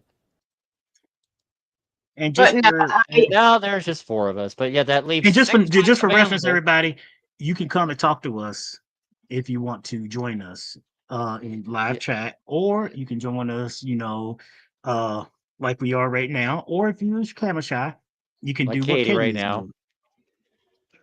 Um, uh, And don't forget yes, to I like do and subscribe. apologize for that. Like and subscribe to our channel. see, one of the house people's calling me. He's like, "I'm still doing my podcast, dude. You know I'm doing my podcast." Um, But no, but yeah, you stole what finishing. I was going to say right from under me, Travis. 6 slots available. So yeah, like, subscribe, click that link in the YouTube description to join us. And like I said, camera shy, no problem. If you want to show us your lovely face, you're more than welcome to. But I earlier I kind of pulled because to talk about physical media. Say I got all the original 10 movies on Blu-ray. I got the Abrams That's what I'm movies talking as individual discs as well, but it's a got this special edition set up. So it's like yay! So I got it for my since my birthday is on Christmas Day. Say my parents always send me an Amazon gift card for about. my birthday, and then another one for Christmas, and I just go nuts on Amazon. Night and sweet dreams, Lady Rose. Yeah, Thank you for stopping by, Rose. yeah, thanks, Rose. Hopefully we can see your lovely face Go one go of these Power days. Rangers. What? Yeah, Power Rangers Day 28. Their anniversary's coming up. But yeah, Mm-hmm. Uh-oh. she brought up a point about not the star dates not making sense with the original series. They have admitted that they didn't make sense. They didn't think of the series is going to go for almost 6 years, so they just like, oh, starting 2241.3, next week is 3712.7, and the week after that's 1141.2. So they just randomly throwing numbers out there because they didn't Yeah, but think that's been happening in Strange New Worlds as well. I've that actually they're recently, this last week, I've actually done a rewatch of the entire 3 out. seasons. Well, what I've like this last week, I've done a complete rewatch of Strange New Worlds, and I noticed the star date went from 3 something to 1 something, then 2 something, and I'm just like, people tell me that I have mood swings, but the No, star dates have mood swings even more. they are keeping the continuity of the original series, doing it that way. That's why they're doing it. Yeah, and that's the only Mhm. thing that kind of spoils it for me. Um, but no, I like the idea of Starfleet, but unfortunately, I honestly don't think that humanity is ever going to get there Yeah, with the because, way the current administration is, it's going to be a yeah, long road getting there from here. I the said it. Not my favorite thing said, yay, but I said it. Yeah, but yeah. no, I believe that humanity has a lot of growing up to do, and humanity in general need a classic give smack upside the head. Hmm. For all of you out there who don't know NCIS, um, a give smack is whack across the back of your head. And that is what humanity needs. Because right now, humanity are acting like kids in a schoolyard. And Absolutely. that is just humanity as a whole, but also in people's personal lives and within communities, and there's just no need for it. And it's not nice to see, and this is why I check out of humanity from time to time and go completely MIA, so that I can recenter myself and put a lot of hope out there and manifest goodness for humanity. And I do hold the hope that we could eventually get to a point that Gene Roddenberry envisioned, but I don't think that we're going to get there within Star Trek's timeline, You know, in honesty. talking about about all this. Maybe this should be a discussion for the first technically Trek episode after we're done reviewing Strange New Worlds, because it's who knows when I'm thinking maybe Starfleet Academy's darn it, stupid allergies. Where's my inhaler when I need it? This will be a topic for the first one after we're done talking Strange New Worlds, to say, will we get there? How can we get there? What can be done to do better? To get to that Definitely. Technologically speaking, technologically technological speaking, we're technology. on the road. Yeah, we're on the road to most certainly surpassing Star Trek even more quickly than Star Trek got But to at their what point. cost? And that is Phyllis, something that we should definitely discuss at you when said, we've yeah, at the end of season 3.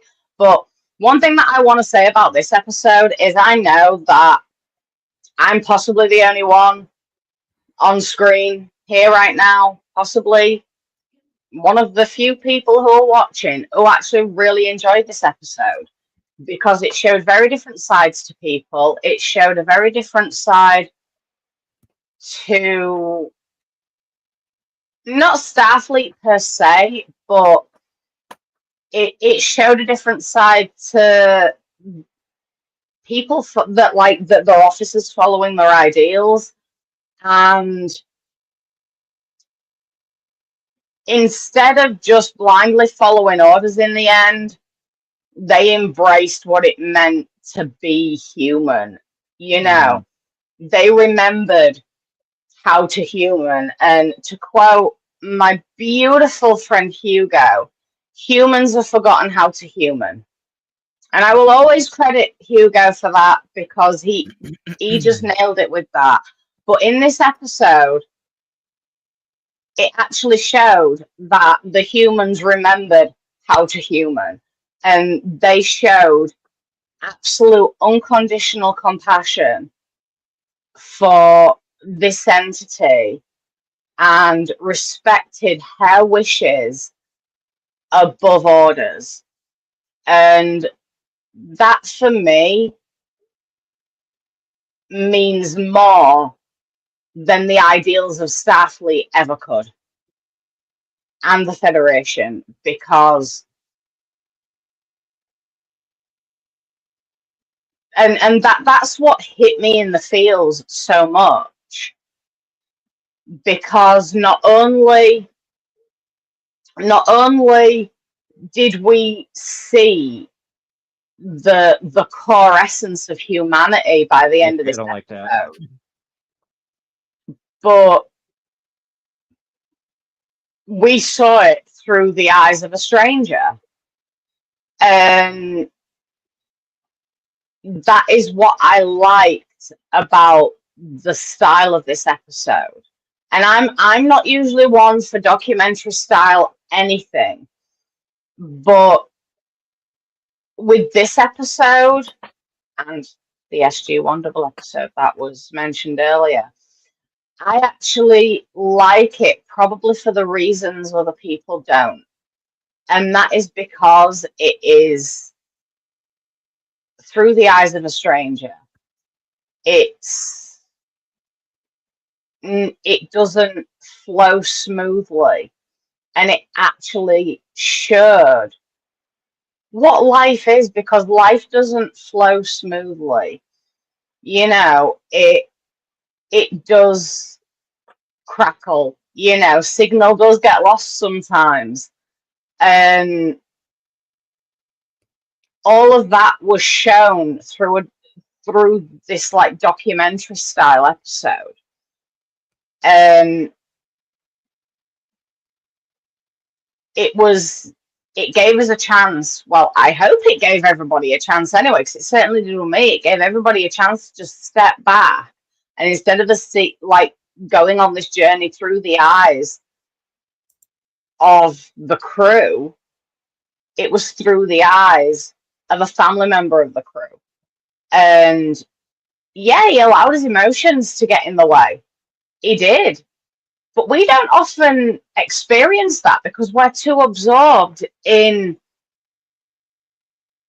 what's actually going on with the crew.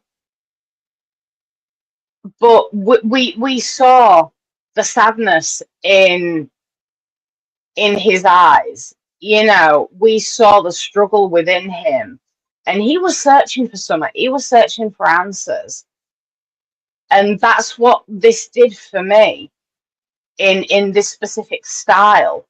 Because what is a documentary? It is fact based.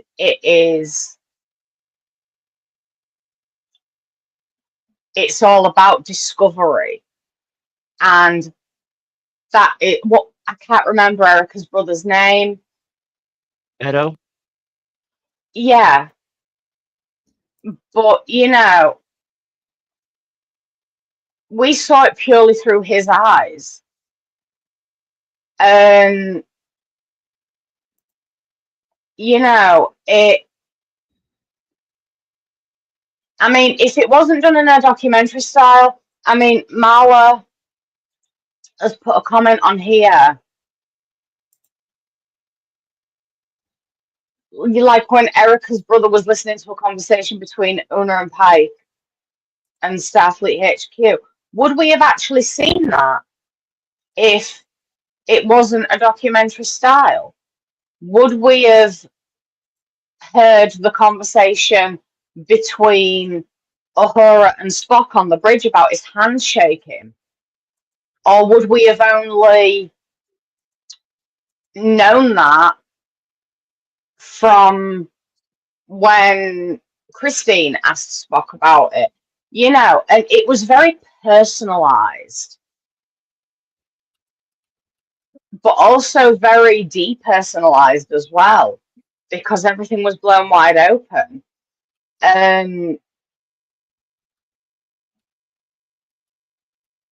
But yeah, at the same time, yeah, we only heard a redacted version. That also made this episode even more important for me, because we do get to see all the nitty gritty. We do get to hear it from both sides, whereas we were seeing it purely through Erica's brother. And that made it a lot more personal for me, because we were only seeing it through the eyes of one person, not through the eyes of multiple people. And that also brought up a lot of questions. All of these people who aren't members of Starfleet, who are just Federation citizens, you know, that's all they see, and even less. And it elicits questions, wondering. And they say that they were being transparent, you know, like the announcement at the beginning of the episode. It was to show transparency from Starfleet. But as Marla said, we only heard the redacted version. So it wasn't full transparency. And this is the message I get from that is, yes, it is a form of military organization. And because we were seeing it through the eyes of a family member of a military person, this is how military families live. They only get to see the redacted versions. They're not privy to everything, you know, and it shone a light on that. And that's why I love this episode, because it shines a light on something that does happen in the real world.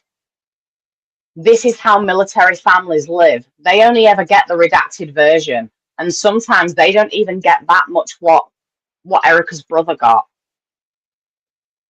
And I think that is an important message for everyone who doesn't know what it is like to be the family member of someone in service. And Oh, that opened my eyes. yeah, and it actually, in reflection upon what you've all shared tonight, it's definitely given me a different appreciation. Because, like I said, this was like, you know what? Same, but it's only that I watched it. That's the view that I got. But talking to all you, saying it's like, that's a good point. That's a good point. That's a good point. And saying and think and reflecting back on it, saying even Beto, I mean, he was like at the beginning of the documentary, but as the documentary went on, he's starting to understand and realize the life that his sister chose to lead. And so he even softened up a little bit by the end of the episode, especially when he was showing the crew eating the food cubes. Yeah, And just like but this, no, this, it this is really, this is cool. This is great. And I just want to thank you guys for helping open my eyes on this episode. So, i- is it one that I'm going to watch on a regular basis? No, but it was an okay episode. I mean, that's the beauty of Strange New Worlds going episodic. You can skip an episode if you feel like it and not miss out on anything. You might miss out on a few like little tiny things, but Like last week's when they had the telephone gag, the telephone Mhm. joke and stuff and everything else, you know. I mean, you pointed out that too, Dave. It was, it may not be a lot of fan favorite.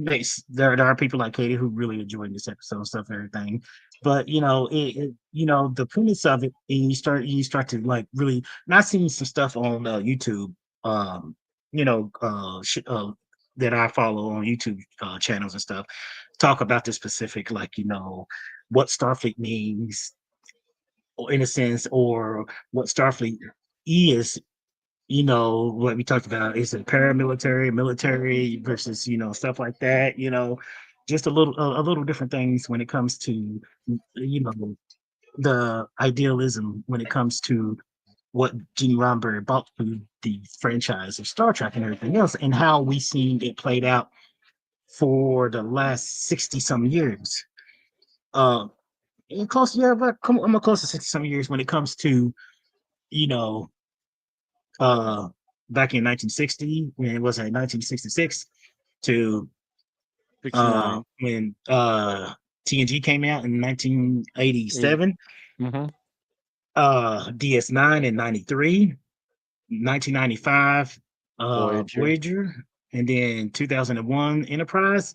Mhm. They all shaped, you know shaped our perception and stuff and everything of what, in a sense, I'm not trying to get too much into this because I know time is short for us and everything, and I know y'all want to make it an episode and everything else, but like, the possibility of what, we as a species, that we could go out and we can explore the unknown and everything else, Um the the I just realized I forgot to put the scroll at the bottom of the screen and we're almost done with the episode. Better late than never. the the thing about that is giving us, in a sense, to understand. It's like we're applying Star Trek because it's a fantasy world where we apply this to real world, into our real world and stuff and everything else. Is like the possibility of what if, and the possibility of, you know I mean, they have a lot of great, thoughts about, what we should do to minimize, you know, I hate to call it, but like, lesser civilization, us interacting with less advanced civilization and stuff and everything. If we do, should we create rules for ourselves when we trek out into the The rest of SARS. the exactly, you know, we need to implement rules for ourselves based on Star Trek and everything. Do we need a prime directive? Do we need some sort of more clarity for us when we get in, if we get involved in planetary, if we were to get in another planetary conflict and stuff and everything else? Because, I mean, it, oh yeah, we haven't solved a lot of our problems on this planet. There is still very divisive, and when it comes to ideology and, hatred, there's a lot of hatred among, many different forms of people on this planet, It's and because we're, of the we're not a Belgians. united we're not a united planet, and stuff and everything else, and that's the thing. It's like Those Belgians and their filthy waffle walls. The And all them thing about that, politicians, all those politicians having to go over to Belgium and touch the waffle wall. They're sick. Waffle Wall, yeah, oh yeah. It's the It makes you, Belgians. it makes you, it gives Star Trek gives us that whole like and we love that they bring this idealism to us and stuff like that. For all my life, I have seen Star Trek. I have watched Star Trek in many different forms and stuff and everything else. So it could be a little and stuff and everything else, but it still bring that type of thing of Gene Roddenberry, you know, wishful thought of, you know, how far in the centuries can we get to the stars? Yes, we can go into space in a sense, but it's not like, oh, you know what, let me book a ticket up into space into like a penis rocket or some sort of SpaceX, and that's that was Jeff Bezos, if I'm referring to Jeff Bezos, everybody and stuff and everything else. But it's not like a commercialized type thing that we can go into space as easily as we see in Star Trek and everything else. But like, this century, well, as we talked about before, last century from 1900 to 1999, it was a great technological expansion. Oh, you yeah, say Jeff Bezos is Yes. yeah, Eh, and then we're just a quarter of the way into this new century. Not sure most of us go well how long most of us gonna be around. I don't know to the end of this century, but what would we what would we have invented by the end in the year 2000? Was that the end of this century? Where was that? How do you put it? Like, uh 2099 or something, or yeah, 2099.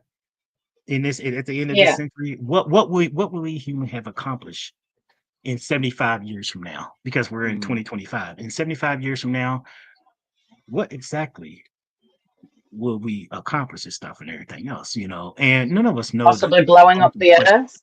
well, say I got the visual so you can see why it's called a penis rocket, Katie.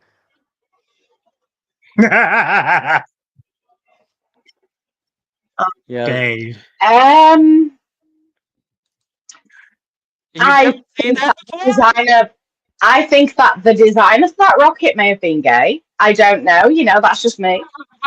Rather that or a very Um, lonely lesbian. Um, Jeff Bezos is gay. well, You Closeted gotta gay, shoot. but gay. I mean, you gotta shoot for the stars somehow.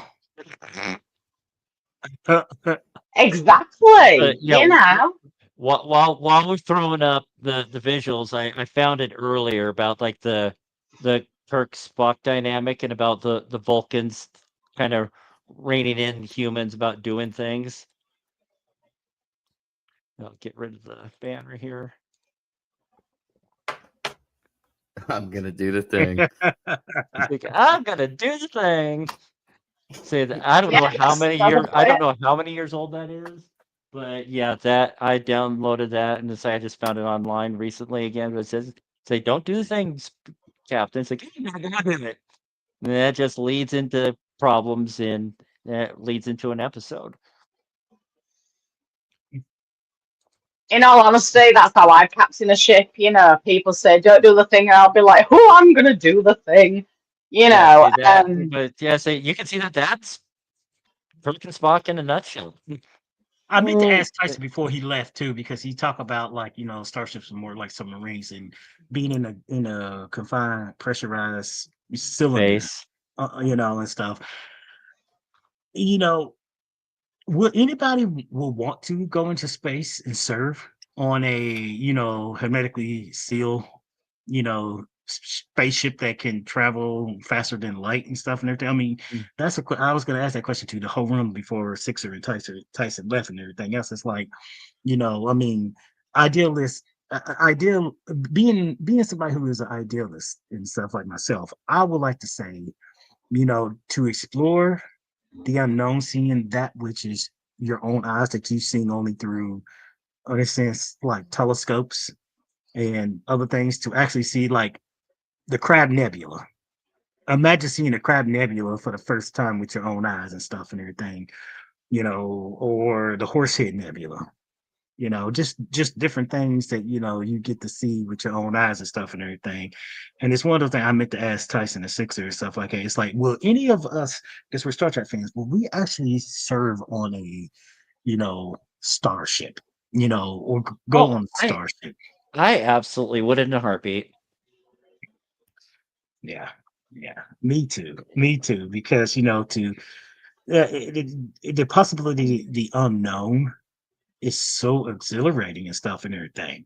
I mean, like right now, granted, there's like over 200,000 applicants that NASA got, but about almost 10 years ago, they put out a thing where they asked people if they want to be some of the first people to go to Mars, Hmm. but they will not be coming back. It's a one-way trip.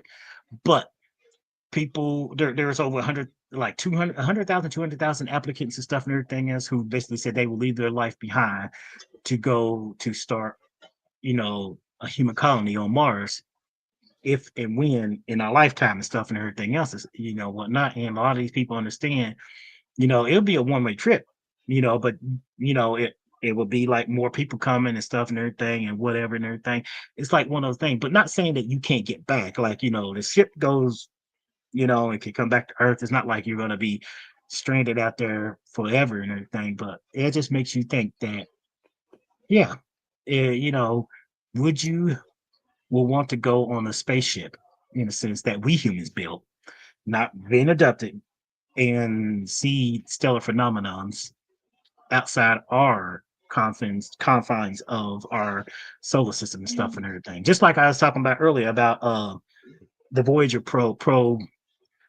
Both of them are basically outside our solar system. They are at the edge. They Yep. passed the edge of our solar system, and they're in the heliosphere and stuff and Mhm. everything. And they're not coming back. And it's like, we're not going to see them again unless we build ships to actually catch up with them. Yeah. Yeah, hopefully they. I Yep. I mean, think I'd be it's amazing that they still have the energy. I mean, they're even amazing the people that built them to. Oh my God, it still works. And our technology has advanced from the 1977. Oh yes, like And quantum I was going to leaps. say, Yeah. I was gonna say the movie Martian. I don't know if anybody's seen the movie Martian, but that was a pretty interesting movie, Martian, The Martian, with Matt Damon. Oh yeah, That was a I pretty. think I have seen it. I wasn't keen on it. But as for going to space in a starship, in that, like, like you said, like like pressurized and all that lot. Well, first of all, Bruce Banner wouldn't want to go. But if the ship gets fired on, Jesus fucking Christ. But I think I'd be too, as much as I would love the opportunity to like go on a ship like Enterprise or Voyager, I mean, especially Discovery, but I think I'm just too ditzy for that kind of thing. I'd probably trip over something and land on a console and end up ejecting the warp core mid warp or something like that. I'd probably get an order and I'd probably do it backwards. And I'd have the ship flying in circles or backwards or upside down or something Or like that. or as like Marina Sirtis said at the convention I went to back in '94, first time she drives a ship, she crashes into a planet. You see, I don't think I'd do that. I think I would, But just to add to that, it wasn't her fault. well, Just yeah, listen through. but no, I think I'd be more inclined to knock the planet out of its orbit with the ship. I think I'd be more inclined to do something like that, and then have the planet go crashing into You something else. you would need a focused graviton being or something like that. Well, I probably end up activating one, knowing me. Honestly, I am that ditzy, Travis. I don't think you'll give me enough credit for how ditzy I am. My ditziness knows no bounds. I mean, you are talking to the woman who forgets the name of common household objects. Oh, the good old food warmer emperor. Yeah, exactly. I forget the name of my cell phone. I call it the brick that sings to me. I forget the name of the tumble dryer, so it gets called the clothes oven. And as Dave pointed out, the microwave got called the food warmer upper. This is. I mean, could you really imagine me on a starship in any way, shape, or form? I mean, I don't think I'd pass a safety check. I'd pass the psych evaluation, but not a safety check. I'd come with warning signs, do not allow on Starship. The dream is there, But no, unfortunately, I think I'd probably blow us up before we left space dock.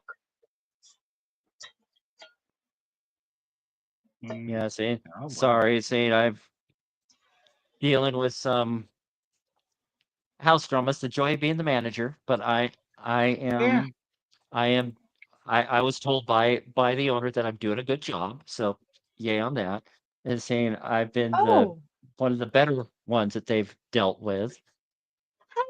Hey, Hey, Phil. Phil.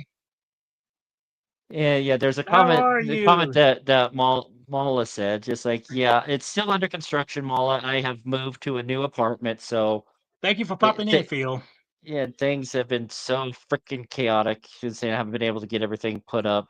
Saying my autograph picture from the lower decks cast, I hung it up.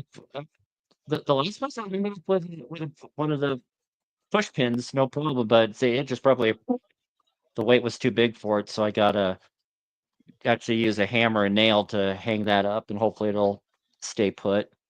So, Dave, how But many more episodes we got left of Strange New Worlds? well, let's see. Well, we got 3 episodes left. So, was there anything else we wanted to talk about this episode tonight, or kind of like along those lines? Because, oh, Katie's got Katie her got her hand hand up. up.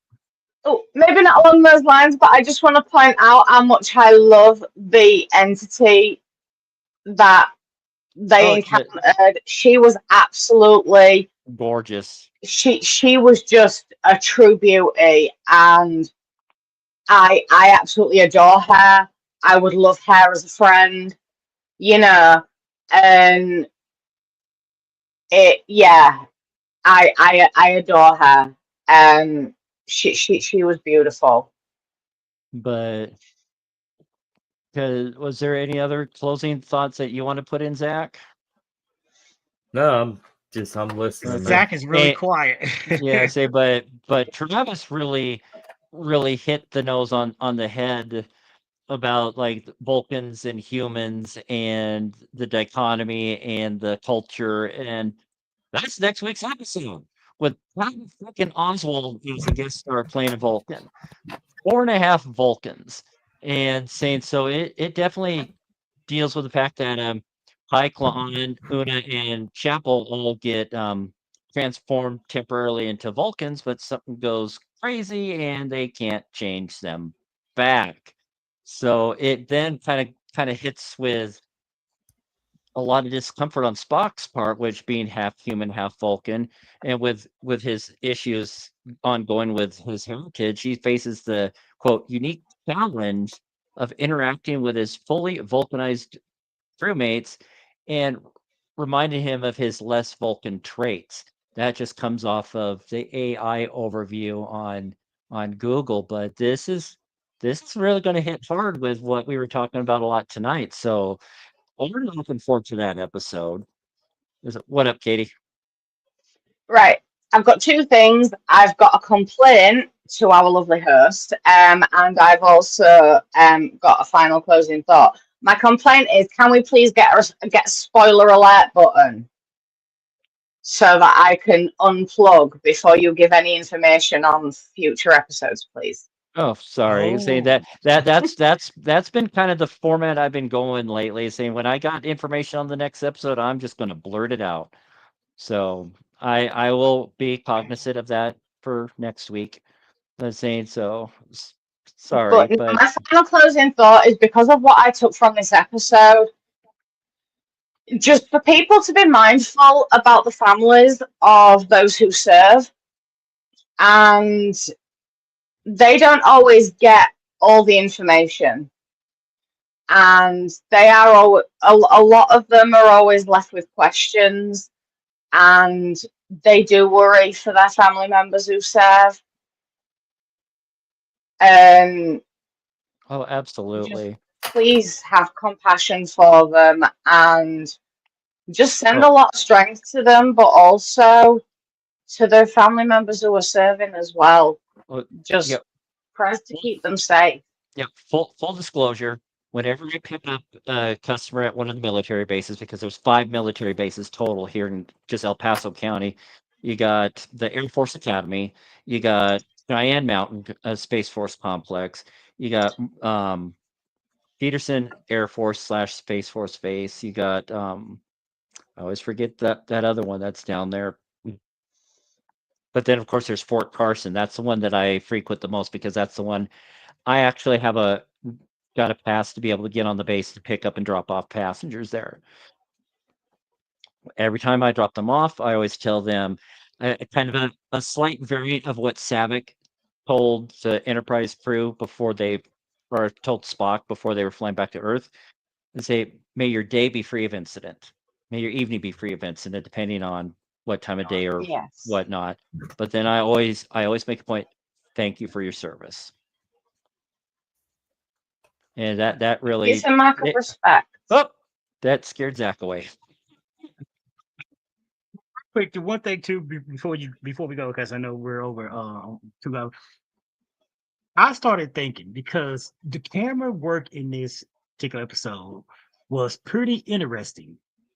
For one thing, I like how they did the overhead shots, like Hmm. on the bridge when they was on The the drone bridge. That's where shots. I love the not just the drone, but like when they was overhead, you could see like there was something in the corner, and it was like you put a camera up in the corner, and it was like looking down, and they were showing like little different like they put cameras outside through the corridors and stuff and everything else. And I started thinking this, I know we're in 2025, but could you imagine something like this? Jake Sisko as a reporter doing something like this on Deep Space Nine. The perspective of what we seen in Deep Space Nine and him reporting doing a Dominion War and stuff and Mm. everything. The front line of the Dominion War on one of the most important space stations in that sector on Dominion stuff like that. I started thinking, what if Deep Space Nine did something similar to what they did, like right here, Well, but yeah, I think using Jake Sisko?